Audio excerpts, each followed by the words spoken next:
ہمیں نہیں معلوم کہ اگلے سال ہماری زندگی میں یہ دن آتے بھی ہیں یا نہیں، ہم اس سے پہلے ہی نہ دنیا سے چلے جائیں.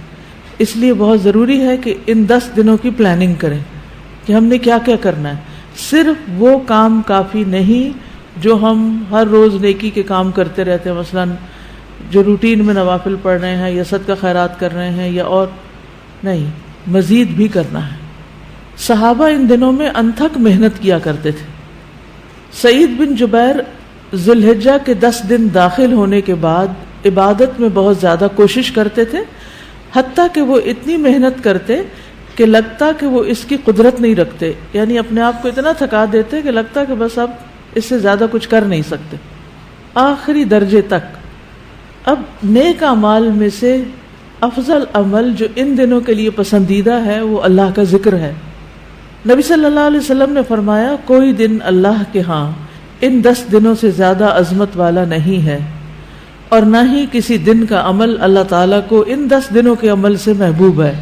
یعنی نہ دن ان دنوں سے افضل ہے اور کوئی اور عمل اس سے افضل نہیں. بس تم ان 10 دنوں میں کثرت سے لا الہ الا اللہ، اللہ اکبر اور الحمدللہ پڑھو، یعنی تحلیل، تکبیر اور تحمید. اب اس کے لیے یہ جو کلمہ نا سبحان اللہ والحمدللہ ولا الہ الا اللہ واللہ اکبر، یہ ان تینوں کلمات کا مجموعہ ہے اور اس میں سبحان اللہ کا اضافہ بھی ہے. اسی طرح اللہ اکبر لا الہ الا اللہ واللہ اکبر وللہ الحمد. ٹھیک ہے، اس میں بھی تینوں چیزیں آ جاتی، الحمد بھی آ جاتی ہے، اللہ کی حمد بھی آ جاتی ہے، اور لا الہ الا اللہ اور اللہ اکبر بھی آ جاتا ہے. صحابہ کرام جو تھے ان میں سے ابن عمر اور ابو ہریرہ رضی اللہ عنہما ان 10 دنوں میں بازار کی طرف نکل جاتے اور دونوں تکبیرات پڑھتے، یعنی مل کے بھی پڑھتے. لوگ ان کی تکبیر سن کر تکبیر کہتے، یعنی یہ پڑھتے تو جو سنتا تو وہ بھی کہنا شروع کر دیتا. تو لوگ ان کی تکبیر سنتے کا کیا مطلب ہے کہ یہ تکبیرات اونچی آواز سے پڑھ رہے ہوتے تھے. آپ دیکھیں گھروں میں اکثر لوگ گنگناتے رہتے ہیں یا کچھ، تو گھروں میں بھی تکبیرات اونچی آواز سے پڑھیے، چلتے پھرتے اونچی آواز سے پڑھیے تاکہ دوسروں کو یاد آ جائے. اونچی آواز سے پڑھنے کا مقصد اصل میں کیا ہے؟ یاد دہانی، کہ دوسرے لوگ بھی پڑھنا شروع کر دیں. پھر اسی طرح محمد بن علی جو تھے، ان صحیح بخاری میں آتا ہے کہ وہ نفل نمازوں کے بعد بھی تکبیر کہتے تھے. یعنی نفل نماز پڑھ کے، جیسے تہجد کے پڑھے یا چاشت اشراق کے پڑھے یا پھر اس کے علاوہ، تو وہ نفل پڑھ کے بھی تکبیر پڑھتے تھے. اسی طرح عورتیں بھی تکبیرات پڑھتی تھی. ابن عمر منا کے ان دنوں میں نمازوں کے بعد بستر پر، راستے میں اور دن کے تمام ہی حصوں میں تکبیر کہتے، یعنی وہ ہر موقع پہ کہتے. انہوں نے صرف نفل کے لیے خاص نہیں کیا تھا، یہ صرف بازار کے لیے نہیں بلکہ بستر پہ بھی کہتے اور راستے میں بھی اور خیمے میں بھی اور ہر جگہ.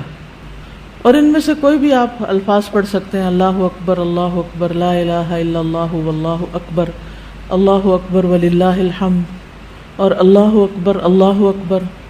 اکبر وللہ الحمد، اللہ اکبر. اسی طرح اللہ اکبر کبیرہ، اللہ اکبر و اجل، اللہ اکبر وللہ الحمد. پھر اللہ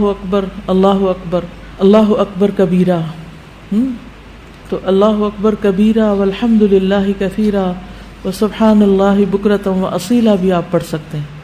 ٹھیک ہے، آخر میں اللہم اغفر لی بھی کہہ سکتے ہیں. دوسرا اہم کام جو ان دنوں میں کرنے کا ہے وہ 9 ذی الحجہ کا روزہ ہے. اس روزے کی خاص فضیلت ہے جس سے انسان کے گناہ معاف ہوتے ہیں، اور یہ دن 1 سال گزرے ہوئے اور 1 سال آنے والے گناہوں کا کفارہ بنتا ہے. لیکن اس کے علاوہ بھی آپ باقی دنوں میں روزے رکھ سکتے ہیں. خاص طور پر جن کے رمضان کے روزے رہتے ہوں وہ ان دنوں میں قضا کر لیں. جو شوال میں نہیں کر سکے، ذوالقعدہ میں نہیں کر سکے، اب ذوالحجہ میں کر لیں. اجر کا اجر ہے اور اپنے فرض کی ادائیگی بھی ہو جائے گی.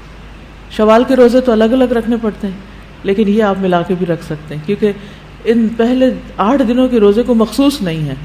یہ ہم نفلی روزے ثواب کی خاطر رکھتے ہیں، لیکن اگر قضا رکھ لیں تو بہت اچھا ہے.